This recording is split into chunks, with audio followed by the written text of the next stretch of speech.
It's Showtime sisimulan ang ika-15 anibersaryo sa pag-anunsyo ng Magpasikat 2024 teams.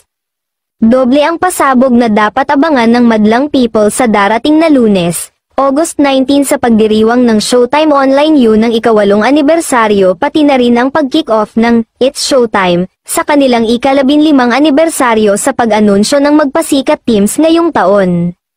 10 linggo na nga lang ay muling matutunghayan ang friendly competition ng host sa taunang Magpasikat kaya huwag palampasin kung sino-sino ang magkakateam sa kanila. Abangan kung sweswertihin si Darren sa kanyang unang Magpasikat.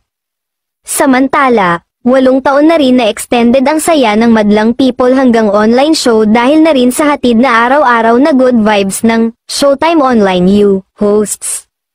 Bongga rin ang pagpasok ng dating TNT Kids finalist at isa sa New Gen Kapamilya Singers. Abangan ang kanilang pasabog anunsyo ng It's Showtime para sa anibersaryo nito. Hindi naman natatapos ang mga pasabog sa Lunes dahil magpapachika kung saan magkakaroon ang madlang people ng pasilip sa kaganapan sa darating na Magpasikat 2024.